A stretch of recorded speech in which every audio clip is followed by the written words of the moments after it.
Bonsoir mesdames, messieurs, bienvenue à Perspective. Présentement à Rome, les évêques latins des régions arabes sont réunis pour leur rencontre annuelle. Le patriarche latin de Jérusalem, Monseigneur Fouad Toual, est le président de la conférence des évêques latins des régions arabes, la CELRA. L'instabilité politique et sociale, l'adhésion d'un État palestinien à l'ONU et les récentes émeutes du Caire sont à l'ordre du jour.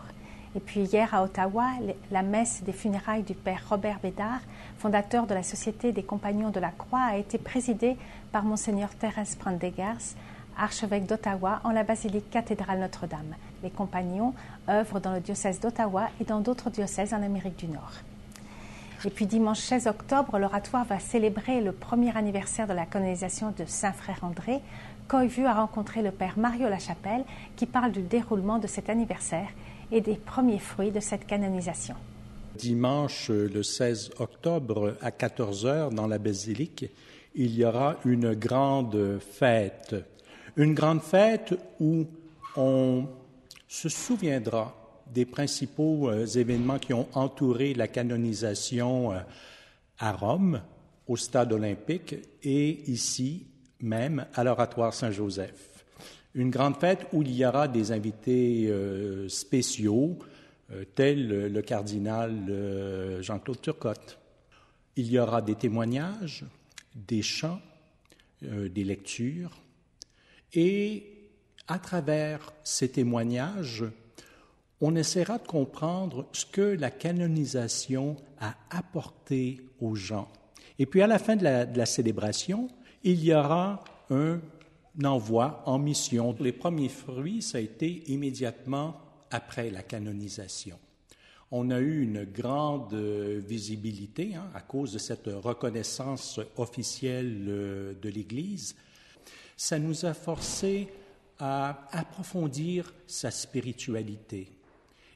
Et c'est les gens qui nous forcent à faire ça, parce qu'ils nous arrivent de tous les coins du monde, ils ont beaucoup de questions à nous poser, et nous, ça nous force d'aller beaucoup plus loin dans notre recherche de la personne, de l'œuvre et de la spiritualité de Saint-Frère André.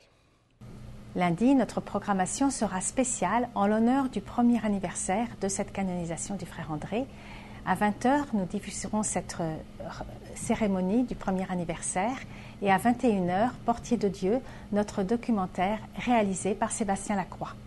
Et dimanche 16 à 10h, nous rediffuserons la messe présidée par le cardinal Jean-Claude Turcotte à Saint-Andrea-des-Lavaliers avec tous les pèlerins canadiens venus à Rome l'an dernier. Et à 15h30, la messe au Stade olympique de Montréal, ainsi que lundi 17 à 15h30. Et puis, comme nous vous l'avons annoncé pour la première fois, Ciel et Lumière diffusera en direct l'assemblée plénière de la conférence des évêques à Cornouailles à partir de lundi 17 octobre. À 9h, prière du matin et messe, puis à 10h15, le rapport annuel du président de la CECC, Monseigneur Pierre Morissette. Et à 14h, l'intervention de Monseigneur Robert Le Gall, archevêque de Toulouse, en France, au sujet de l'exhortation apostolique Sacramentum Caritatis sur l'Eucharistie. Et Monseigneur Le Gall continuera le mardi à 9h30 sur l'exhortation apostolique Verbum Dei sur la parole de Dieu. Et puis tous les jours à 7h30, la prière du matin et la messe seront retransmises en direct de Cornouailles. Et puis beaucoup d'activités ont lieu ce week-end. D'abord le colloque provincial sur le catéchuménat et l'initiation chrétienne des adultes qui se tient à Québec actuellement jusqu'à demain, organisé par l'OCQ, l'Office de la catéchèse du Québec. Et puis un colloque traumatisme et transformation, l'Église catholique et la crise des abus sexuels, organisé par le Centre de recherche des religions de l'Université McGill en partenariat avec de nombreux organismes catholiques, dont la Conférence des évêques du Canada. Il se déroule du 14 et 15 octobre. Ce colloque est en anglais avec des traductions françaises. Pour plus d'informations, voir le site traumaandtransformation.org. Et puis à Aurora, en Ontario, la mission catholique Saint-Frère André fêtera le premier anniversaire de la canonisation du frère André samedi soir par un souper multiculturel et par la messe dimanche. Voilà, bonne fin de semaine. À la prochaine.